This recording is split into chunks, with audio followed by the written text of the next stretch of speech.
I came home from work on a stormy night to find my daughter soaking wet and feverish at the door. She said, "Dad kicked me out." My husband inside asked, "Where is she?" I replied, "She just took her last breath." His face turned pale. I'm Amelia, 34, working as a project manager in Manhattan. After my husband Greg quit his $85,000 engineering job 8 months ago to find himself, I became the sole provider for our family. Our daughter Zoe just turned 9 last month. Greg's transformation happened gradually. First, he stopped helping with Zoe's homework. Then, he started sleeping until noon. By month 3, he was glued to his phone 24/7, always angling the screen away when I walked by. That Monday morning started normal enough. Zoe came into the kitchen holding her throat. "Mom, it really hurts." I felt her forehead, warm but not burning. "Greg, can you take her to the pediatrician if it gets worse? I have the Crestview presentation at 10 o'clock. He barely looked up from his phone. "Yeah, sure." I kissed Zoe's forehead and left for the 7:15 train. The presentation went well, but something felt off all morning. Mother's intuition, maybe. At 2:17 p.m., my phone lit up. "Zoe's school." My stomach dropped. "Mrs. Walker, Zoe never arrived for attendance this morning. We've been trying to reach your husband for hours." I called Greg 6 times, straight to voicemail. I grabbed my coat, told my boss it was an emergency, and ran. The storm started around 3:30. By the time I reached the Holland Tunnel, rain was coming down in sheets. Thunder cracked overhead. Every red light felt like an eternity. I kept calling Greg. Nothing. I called our neighbor, Mrs. Harlow. She hadn't seen Zoe all day. The drive that normally takes 45 minutes took 2 hours. Streets were flooding. My hands were shaking so badly I could barely grip the wheel. I pulled onto our street at 6:47 p.m. The house was dark except for one light upstairs, our bedroom. As I ran toward the front door, I saw something that made my heart stop. Zoe was sitting on our front porch steps, soaking wet, her school uniform clinging to her small frame. She was shaking uncontrollably. "Baby!" I screamed, running to her. Her skin was burning up. Her lips had a blue tinge. When she looked at me, her eyes were unfocused. "Daddy locked me out," she whispered, teeth chattering. "I knocked and knocked. He said I was faking sick to ruin his plans. He said his friend was coming over and I needed to go to school." "How long have you been out here?" "Since breakfast. I tried to go to school, but I felt dizzy. I came back, but the door was locked." My daughter had been sitting in a thunderstorm with a fever for nearly 10 hours. I pulled out my phone with shaking hands and dialed 911. "My daughter has severe hypothermia and a high fever. She's been outside for hours." I tried the door, locked from inside. I pounded on it with both fists. "Greg, open this door." Nothing. I heard laughter from inside, female laughter. The paramedics arrived in 8 minutes. As they wrapped Zoe in thermal blankets and started taking vitals, the front door finally opened. Greg stood there, hair messy, wearing only sweatpants. Behind him, I saw a woman I didn't recognize, mid-20s, adjusting her shirt, holding her shoes. "Oh, you're home," he said casually, like I'd just returned from grocery shopping. "Where's Zoe? School should be out." "Where is she?" His eyes finally landed on the ambulance, the paramedics, our daughter on a stretcher. I stepped closer to him, close enough that only he could hear me. The woman behind him was frozen in the doorway. She just took her last breath. The color drained from his face completely. His knees buckled. The woman behind him let out a small scream. "What? No, no, no, no, Amelia!" He tried to run toward the ambulance, but I blocked him. "Don't you dare touch her!" The lead paramedic looked at me. Mrs. Harlow appeared on her porch, phone shaking in her hand. "Amelia, I heard her outside at noon. I was having lunch." Her voice cracked. I saw her sitting there and I turned on the TV louder. Before she could say more, her husband pushed past her, raincoat half on. "I told you to call," he was yelling at her. "I told you 3 hours ago to call someone." He was already dialing his phone, coming down his porch steps. Mrs. Harlow grabbed his arm. They started shouting at each other. Greg used the distraction. He was suddenly running, not toward his car, but toward Mrs. Harlow's house. I screamed. He hit their porch at full speed and disappeared inside their open door. Their grandson was home, the 8-year-old boy who played with Zoe every weekend. I started running after him, but one of the paramedics grabbed my shoulder. "Ma'am, we need to transport your daughter now. Her body temperature is dangerously low." I looked back at the ambulance. Zoe's eyes were closing. "I'm coming with her," I said. The paramedic nodded and helped me into the back. As we pulled away, I saw Mr. Harlow dragging Greg out of his house by his shirt collar. Greg was yelling something I couldn't hear over the sirens. The ride to the hospital was a blur. The paramedics worked fast, hooking Zoe up to monitors, wrapping her in heated blankets, starting an IV. Her temperature was 94.3 degrees. One of them kept saying, "Stay with us, sweetheart," over and over. The other one was on the radio with the hospital, rattling off numbers and medical terms I didn't understand. I held Zoe's hand. It was so cold, like holding ice. Her breathing was shallow and rapid. Every few seconds, the monitor would beep, and one of the paramedics would adjust something. "Is she going to be okay?" I asked. The younger paramedic looked at me. "We're doing everything we can. The hospital is ready for her." That wasn't an answer. We got to the ER at 7:28 p.m. They rushed her into a trauma bay. A doctor was already there, waiting, along with 3 nurses. They transferred her from the ambulance stretcher to the hospital bed in one smooth motion. The doctor started barking orders. "Severe hypothermia, possible pneumonia. We need warm IV fluids, oxygen, chest x-ray stat." I stood there useless while they swarmed around my baby. One nurse was checking her vitals. Another was adjusting the heated blankets. A third was setting up a breathing treatment. The doctor was listening to her lungs with a stethoscope, his face serious. A nurse pulled me aside. "We need her medical history. Any allergies?" Current medications? I gave her everything I could remember. My voice sounded far away, like someone else was talking. No allergies. She takes a multivitamin. She had strep throat last year. She's up to date on all her vaccines. Any chronic conditions? No, she's healthy. She's always been healthy. The nurse wrote everything down, then squeezed my arm. The doctor will update you as soon as he can. They wheeled Zoe away for imaging. A social worker appeared and guided me to a private waiting room. Someone will update you soon, she said gently. Can I get you anything? Water? Coffee? I shook my head. I couldn't drink anything. I felt like if I tried to swallow, I'd throw up. I sat in that room alone for 40 minutes. The fluorescent lights buzzed overhead. There was a box of tissues on the table, a poster on the wall about hand washing. The chair was hard plastic, uncomfortable. My clothes were still damp from the rain. I kept seeing Zoe's blue lips, her unfocused eyes. I pulled out my phone. 12 missed calls. Greg. I deleted them all without listening. Then I remembered. Greg had run. He'd left something behind in his panic. I stood up and walked back outside to the ambulance bay. The ambulance was gone, but I walked to where it had been parked. Looked around. Nothing. Then I walked to my car. I'd driven separately from the house once I knew where they were taking Zoe. But when I got to my car, I saw it. On the ground next to the driver's side door, a black leather purse half soaked from the rain. The woman, his mistress. She must have dropped it when she ran. I picked it up and brought it inside the hospital. In the bathroom, I opened it. Wallet, keys, phone, lipstick, a vape pen, receipts from restaurants I'd never been to. The phone wasn't locked. The screen showed a text conversation with G. I scrolled up. My hands started shaking again, but for a different reason this time. 8:47 a.m. She's at work till 6, come over. 9:13 a.m. Park around the corner. She's nosy about the driveway. 9:20 a.m. Hurry up, the brat keeps knocking. The brat. He meant Zoe. Our daughter was outside begging to come in, sick and scared, and he texted his girlfriend about it like she was an annoying interruption. I kept scrolling. Days and days of messages. Plans to meet up, promises of a future together, sexual messages that made me feel sick. And then I saw one from yesterday that made my blood run cold. Got the money, $31K. We can leave next month like we planned. Just need to figure out what to do about the kid. What to do about the kid? I opened our joint bank account on my phone with shaking fingers. Our savings account, the one we'd been building for Zoe's college fund, for emergencies. It had $47,000 in it last week when I checked. Now it showed $16,000. He'd withdrawn $31,000 yesterday, while I was at work, while our daughter was at school. He'd stolen from his own child. I took screenshots of everything, every text, every bank transaction. Then I heard footsteps and looked up. A doctor was standing in the doorway of the waiting room. Mrs. Walker, your daughter is stable. We're admitting her for severe pneumonia and hypothermia. She'll need to stay for observation, probably 5 days minimum, but she's going to be okay. The relief hit me so hard I almost fell over. Can I see her? Yes. Follow me. I followed him down the hallway. He explained everything as we walked. Her temperature was coming up slowly. Her lungs showed signs of pneumonia, so they'd started her on antibiotics. She'd need oxygen for a while. They wanted to monitor her closely because hypothermia can cause complications even after warming.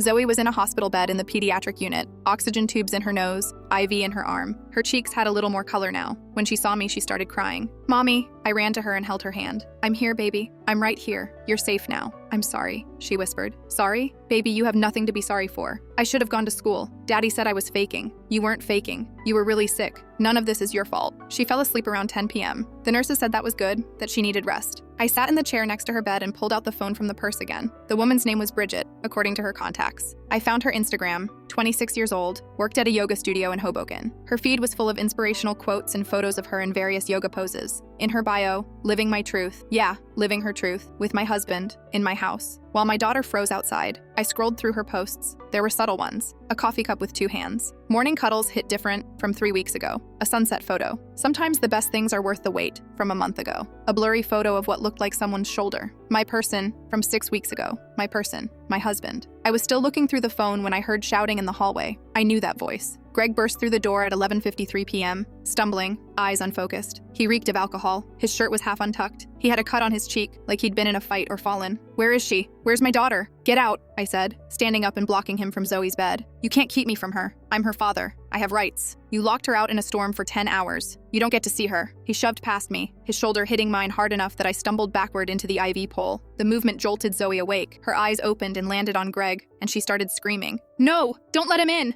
Don't let him in! Mommy, please! The oxygen monitor started beeping. Zoe's heart rate spiked on the screen. She tried to sit up, pulling at her IV line. 2 nurses rushed in, and then a doctor I hadn't seen before. Sir, you need to leave now, the doctor said firmly, stepping between Greg and the bed. She's my daughter. You can't keep me from her. You're medically endangering her. Security is on the way. Zoe was sobbing now, trying to pull the IV out of her arm. Blood started trickling where the needle was coming loose. Make him go away, Mommy, please. Don't let him take me. You're poisoning her against me. Greg screamed at me, trying to push past the doctor. You're turning her into a liar. She's scared because of what you told her. I didn't tell her anything, I said. She's scared because you left her outside to die. 2 security guards appeared and grabbed Greg by the arms. He fought them, still yelling as they dragged him backward out of the room. His voice echoed down the hallway, getting quieter. This isn't over, Amelia. You can't do this. She's my daughter too. The nurse was fixing Zoe's IV, speaking softly to her. It's okay, sweetheart. He's gone. You're safe. The doctor stayed with us. He checked Zoe's vitals, adjusted her oxygen, spoke to her gently until she calmed down. When she finally fell back asleep, exhausted from crying, he pulled me aside into the hallway. I'm documenting this incident in her medical chart. That was a severe stress response. Does your husband have a history of aggression? Not until recently, I said. My voice felt hollow. But he's the reason she's here. He locked her outside all day while he had another woman over. The doctor's expression hardened. Child Protective Services will likely want to speak with you. What happened tonight, combined with her admission reason, constitutes abuse. I'm mandated to report it. Good,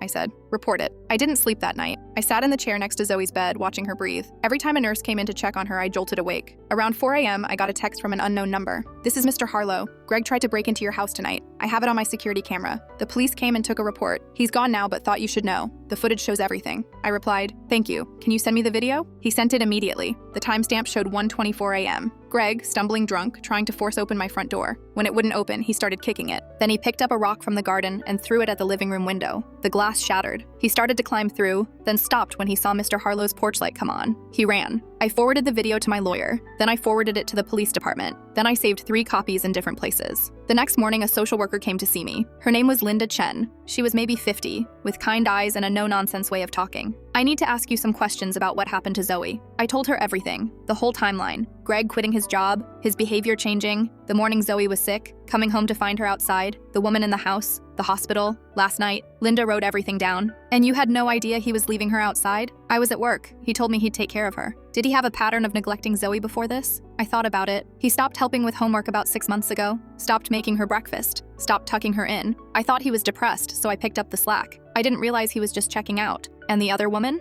I found her purse. Her phone had months of messages from Greg. I have screenshots. Linda looked at me. I'm going to be honest with you, Mrs. Walker. This is one of the clearer cases of child endangerment I've seen. Your husband left a sick child outside for 10 hours in severe weather while entertaining a paramour, then showed up intoxicated and caused her to have a medical crisis. I'm recommending supervised visitation only, if any at all. Good. I also need to ask, do you feel safe at home? He broke my window last night trying to get in. I saw the police report. I'm going to recommend you file for a restraining order today. I went home Tuesday morning to get clean clothes. I needed to shower, to think. My neighbor had taped cardboard over the broken window. There was a note, temporary fix until you can get glass. Mr. Harlow. The house looked wrong in daylight. The front door had multiple dents in it now from where Greg had been kicking it. I unlocked it with the new key the locksmith had made and stepped inside. The living room was destroyed. My laptop, the one with all my work files, was on the floor in pieces. The screen shattered. Keys scattered everywhere like someone had ripped them off one by one. The couch cushions were slashed. Stuffing everywhere. Picture frames smashed. The TV was face down on the floor, screen cracked. I walked into our bedroom. My clothes were everywhere, pulled out of drawers and shredded. Scissors on the bed.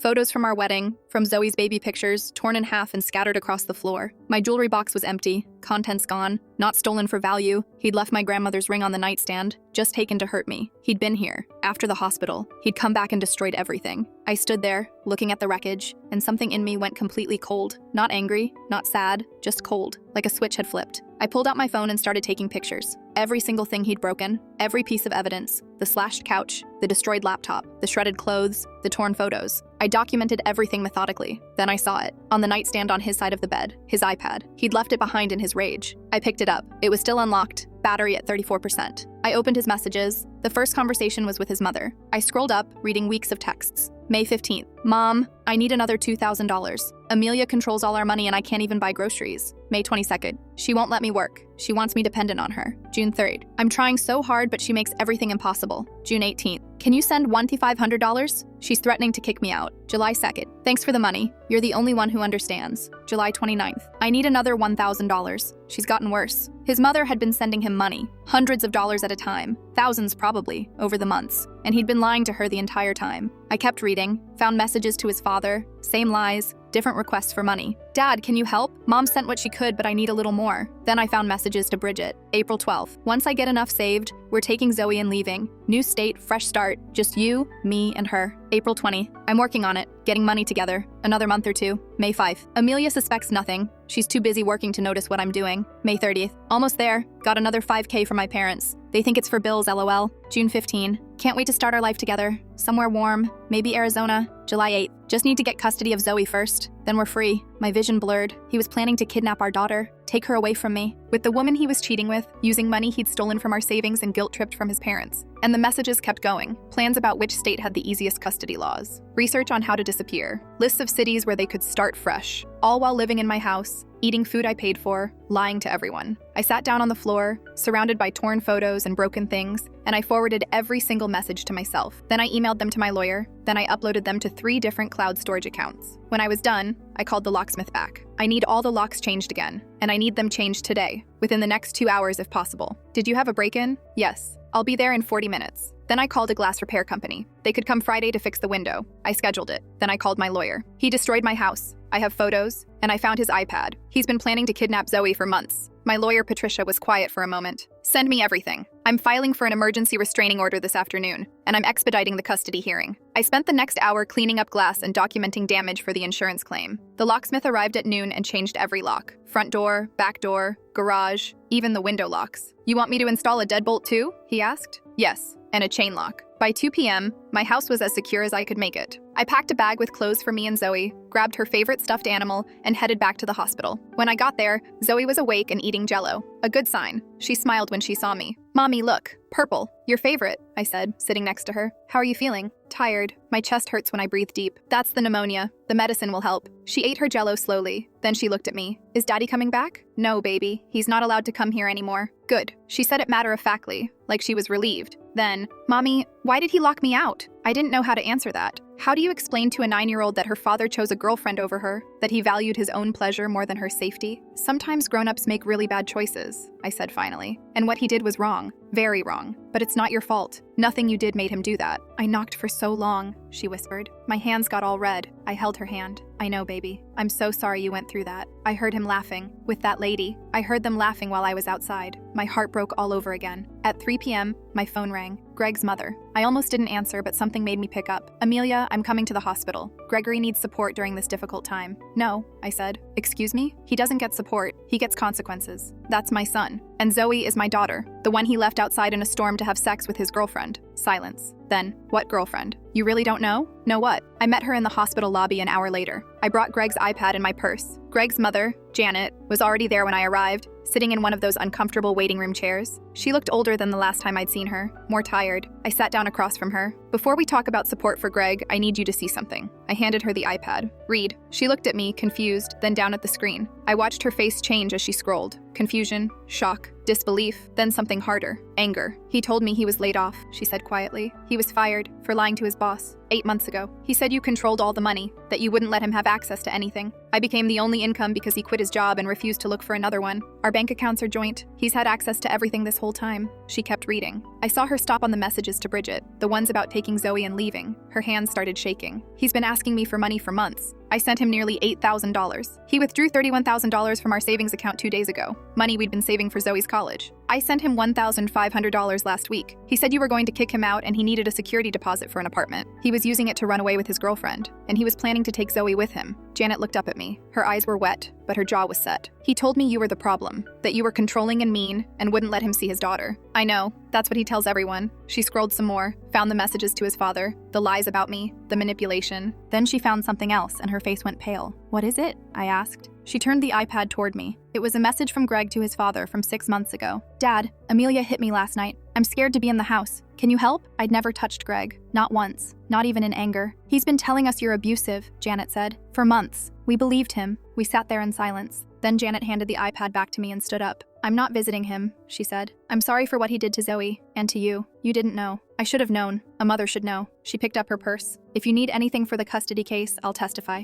Whatever you need. She left without another word. I went back upstairs to Zoe's room. She was watching cartoons, looking more like herself. The nurse said her temperature had been normal all day. Her oxygen saturation was good. They might be able to remove the oxygen tomorrow if she continued improving. That night, I slept in the chair next to her bed again. Around midnight, my phone buzzed with an email from Patricia, my lawyer. Emergency restraining order granted. Greg is not allowed within 500 feet of you, Zoe, your home, Zoe's school, or your workplace. Police have been notified. Violation results in immediate arrest. I read it 3 times to make sure it was real. Zoe came home on Saturday, 5 days after being admitted. The doctor said her lungs were clear, her temperature normal, but she needed rest. Lots of it, and she needed to avoid stress. She was excited to come home. She talked the whole drive about seeing her room again, sleeping in her own bed, but when we pulled onto our street, she went quiet. Is Daddy's car here? No, baby. He's not allowed to be here anymore, I promise. We went inside. I'd cleaned up all the broken things, hidden the evidence of his destruction, but Zoe still looked around nervously. It feels different. We changed the locks, I said. He can't get in even if he tries. That seemed to help. She went to her room and played with her stuffed animals while I made her lunch. Soup and crackers, easy on her recovering lungs. She ate at the kitchen table, swinging her legs like normal. Then someone knocked on the front door. Zoe dropped her spoon. It clattered against the bowl, splashing soup onto the table. Her whole body went rigid. It's okay, I said quickly. I'll check who it is. I looked through the peephole. It was just the mail carrier with a package. But when I turned around, Zoe was pressed against the wall, shaking. Baby, it's okay. It's just the mailman. What if it's him? She whispered. What if it's Daddy? I knelt down next to her. He's not allowed to come here anymore. There's a rule from a judge that says he has to stay far away. If he comes here, the police will take him away. But she couldn't stop shaking. I held her until she calmed down, which took almost 15 minutes. When I finally got her back to the table, her soup was cold. That night was worse. She woke up at 2 a.m. screaming. I ran to her room and found her sitting up in bed, drenched in sweat. I heard knocking, she sobbed. I heard him knocking. There's no knocking, baby. It was just a dream.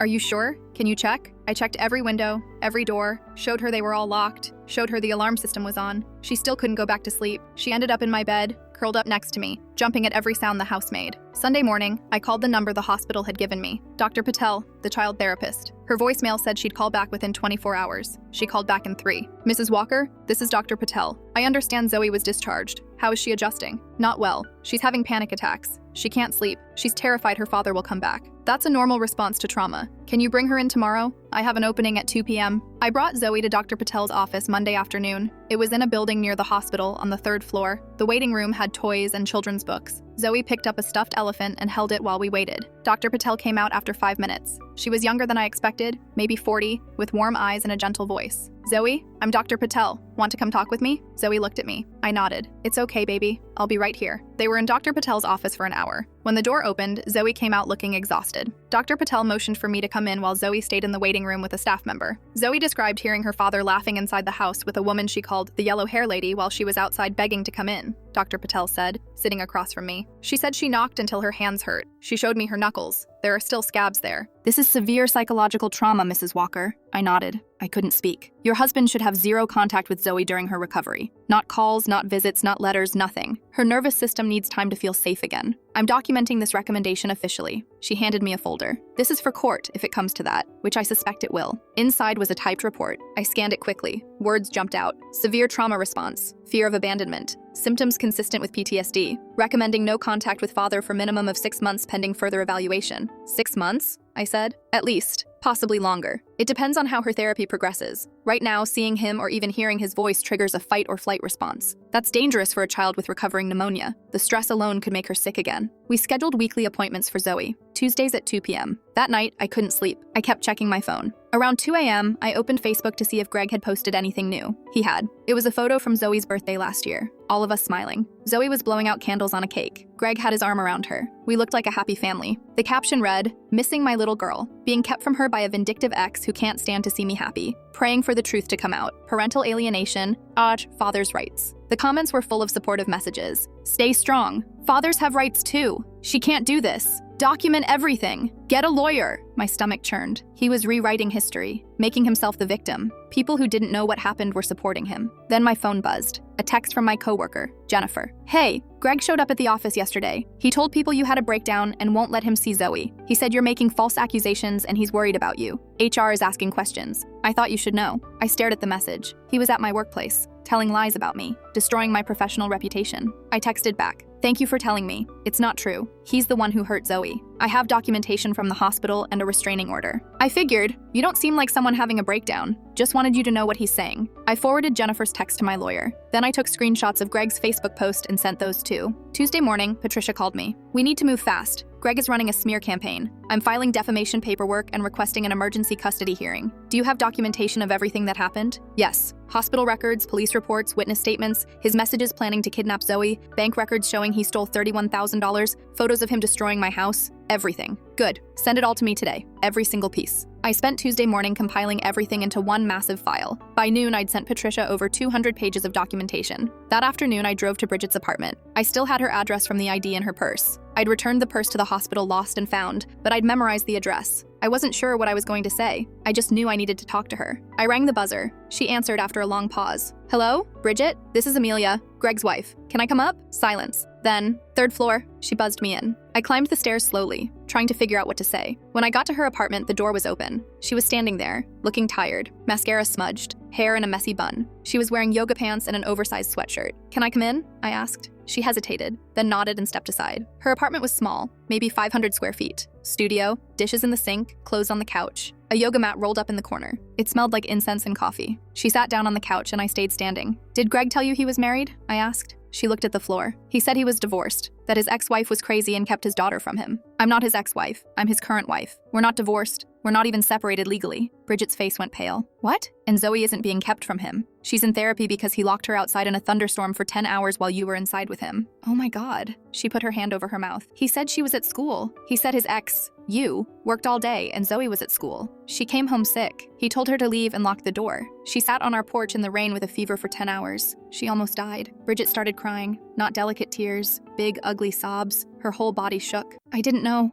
I swear I didn't know. I would never. If I'd known there was a kid there, I would have let her in. I'm not a monster. I believed her. She looked destroyed. I sat down on the other end of the couch. How long has this been going on? I asked. 4 months. We met at a coffee shop. He said he was divorced, that his ex was difficult. He was charming and funny and he seemed lost, you know? Like he needed someone. He's good at that. He spent so much time with me. He was always available. I thought it was romantic. I didn't realize it was because he had nowhere else to be. We sat there in silence for a moment. Then Bridget said something that made my blood run cold. I'm pregnant. My stomach dropped. What? I found out 2 weeks ago. I told him yesterday. She was crying harder now. He said, she swallowed. He said, get rid of it. I already have one kid ruining my life. One kid ruining his life. Zoe, our daughter. I'm so sorry, I said. I don't have the money for an abortion. I lost my job last month and I'm barely making rent teaching yoga classes. And there's more. She wiped her eyes. He spent $12,000 on my credit cards. He said he'd pay me back, but he hasn't. I can't even afford to keep my apartment. He stole $31,000 from our savings account, money we were saving for Zoe's college. Bridget looked at me. He told me that money was from his inheritance. He said his grandmother died and left him money. His grandmother is alive. She lives in Florida. Jesus. Bridget put her head in her hands.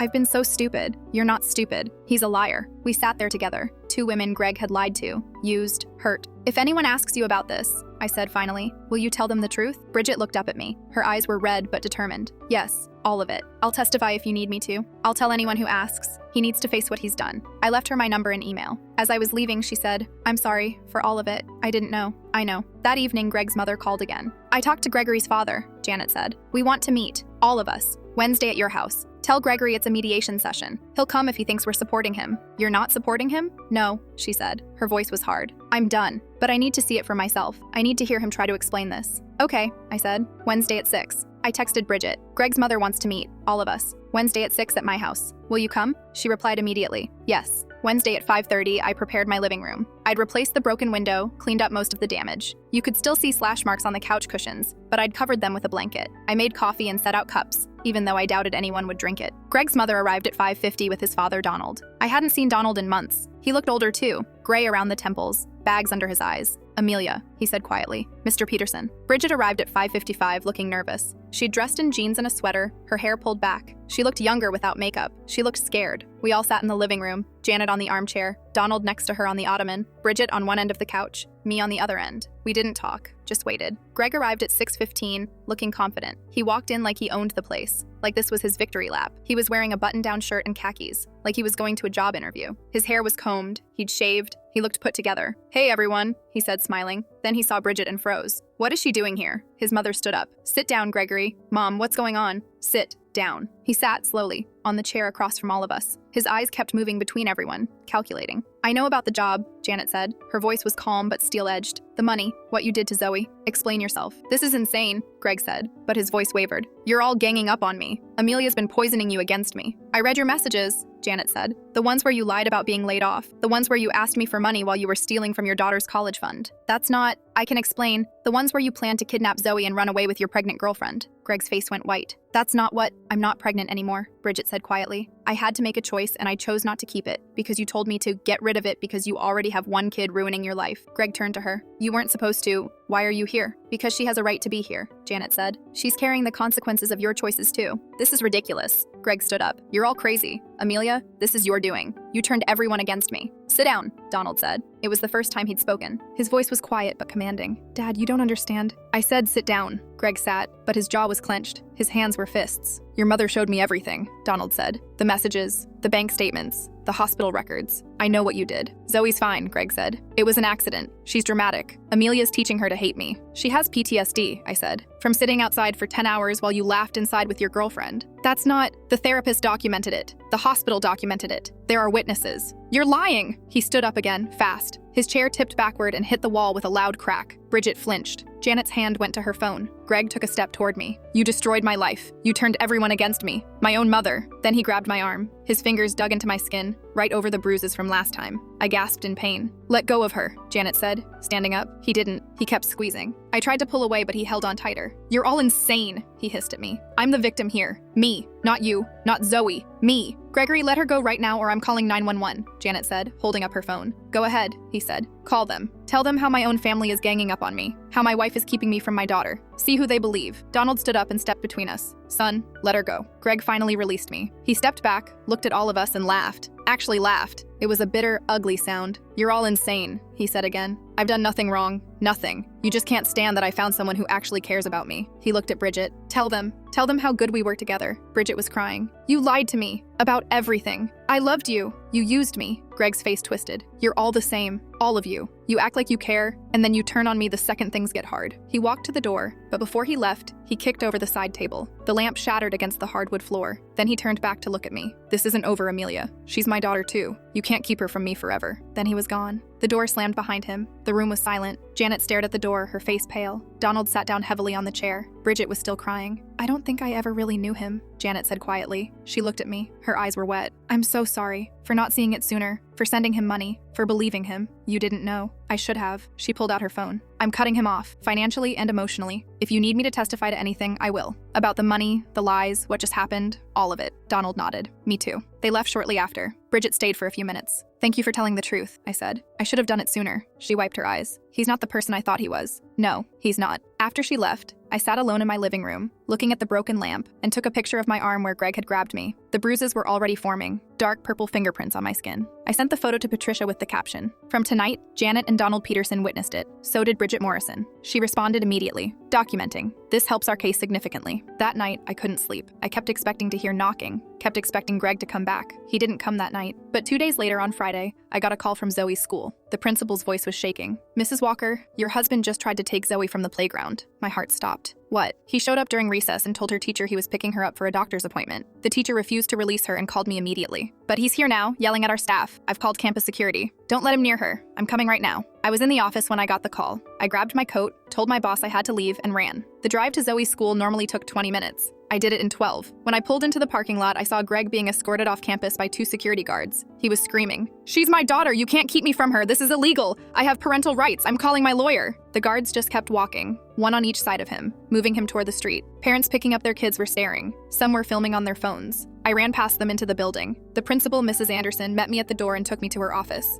Zoe was there with her teacher, Mrs. Kim. Zoe was hyperventilating, tears streaming down her face. When she saw me, she ran over and wrapped her arms around my waist. "Mommy, he tried to take me. He said we were going to the doctor, but I don't have an appointment." Mrs. Kim wouldn't let me go, and then he started yelling. I held her tight. "It's okay, baby. He's gone now. You're safe." Mrs. Anderson pulled me aside while Mrs. Kim stayed with Zoe. I have the entire incident on security footage. Campus cameras caught everything. He approached Mrs. Kim during recess, claimed there was a doctor's appointment, and when she refused, he tried to grab Zoe's hand. Mrs. Kim physically stepped between them and called me. "Thank you," I said. "Thank you for protecting her. I'm formally banning your husband from school property. If he returns, we'll call the police immediately. And I'm providing you with a copy of the security footage for legal purposes." She handed me a USB drive. This has 3 different camera angles, time-stamped. It clearly shows him attempting to remove Zoe without authorization and becoming aggressive when staff intervened. I took Zoe home early. She was too shaken to go back to class. On the drive home, she kept asking questions. Why Why did Daddy try to take me? I don't know, baby. Where was he going to take me? I don't know. Would he have brought me back? That question broke my heart. I don't know. That evening, I got a text from Greg at 9:47 p.m. If you don't let me see Zoe by tomorrow, I'm coming to get her myself. She's my daughter too. You can't do this. I took a screenshot immediately and forwarded it to Patricia, to Mrs. Anderson, and to the police. Then I replied, "You have a restraining order. Any contact with me or Zoe is a violation. The police have been notified." He didn't respond. I called Patricia. "He's escalating." "I know. The custody hearing is Monday. I've submitted all the evidence. The judge will see everything. The hospital records, the theft, the destruction of property, the school incident, the threatening messages, all of it. What if he tries something before Monday? Keep your doors locked. Keep your phone charged. If he shows up, call 911 immediately. Don't engage with him." That night, I triple-checked every lock, set the alarm, put my phone on the nightstand with 911 ready to dial.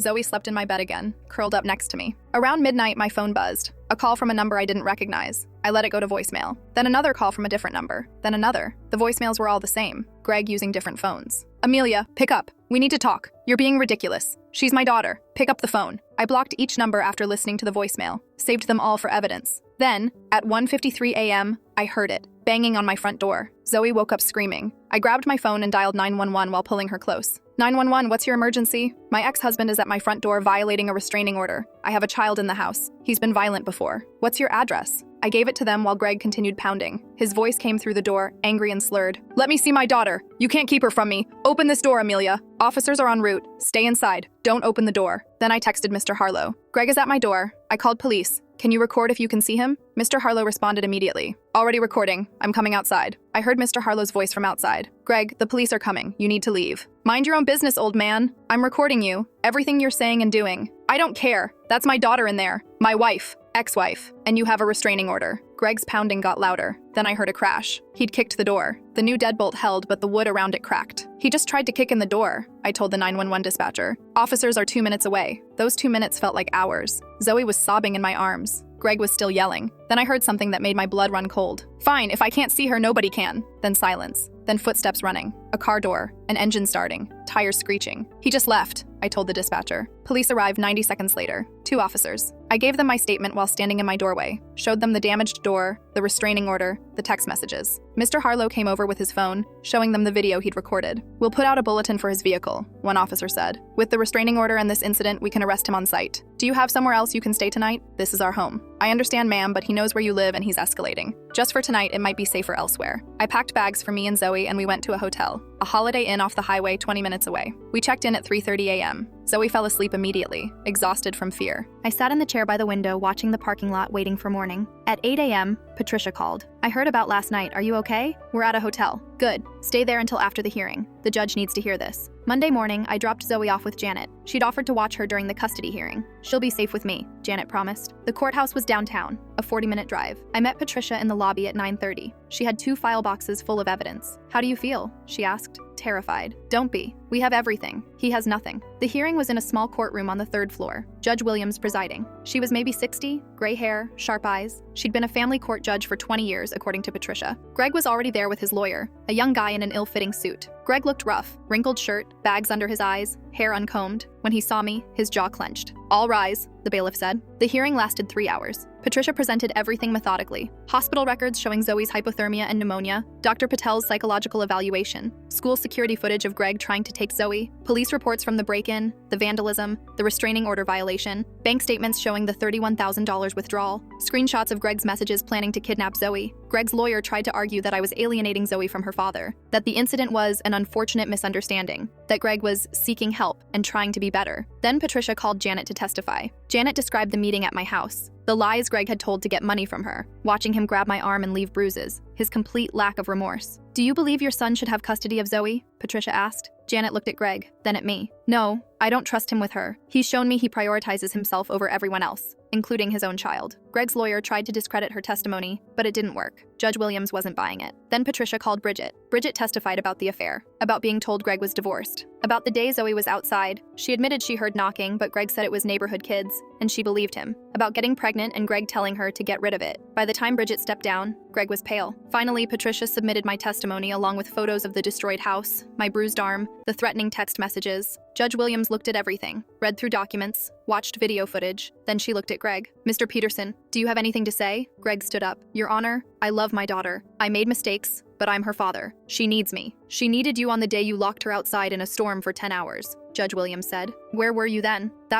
It was a misunderstanding. I thought she was at school. You texted your girlfriend that the brat keeps knocking at 9:20 a.m. That's not a misunderstanding. That's neglect. Greg opened his mouth, closed it. He had no response. Judge Williams made her ruling 15 minutes later. Mr. Peterson, I'm granting Mrs. Walker full physical and legal custody of the minor child. You are prohibited from any contact with the child for a minimum of 1 year. After 1 year, if you complete a court-mandated parenting course, anger management classes, and individual therapy, you may petition for supervised visitation. Contact with Mrs. Walker is limited to communication through attorneys only. The restraining order remains in effect. Do you understand? Greg's face crumpled. Your Honor, please, do you understand? Yes. I sat there trying to process what just happened. Full custody. No contact for a year. It was over. Patricia squeezed my hand. You did it. I picked up Zoe from Janet's house at 4 p.m. Janet hugged me at the door. How did it go? I have full custody. He's not allowed to see her for at least a year. Janet closed her eyes. Good. That's good. On the drive home, Zoe asked, are we going back to the hotel? No, baby. We're going home. Is Daddy there? No. He's not allowed to be there anymore. A judge said so. She was quiet for a moment. Then, forever? For a long time. She seemed to process this. Then she said, good. That week was quiet. Too quiet. I kept expecting something to happen. For Greg to show up, to call, to do something, but there was nothing. Then Friday afternoon, my phone buzzed. Unknown number. I almost didn't answer, but something made me pick up. Is this Amelia Walker? Yes. This is Detective Morris with the local police department. We have Gregory Peterson in custody. He violated his restraining order this morning by going to your workplace. My stomach dropped. I wasn't there today.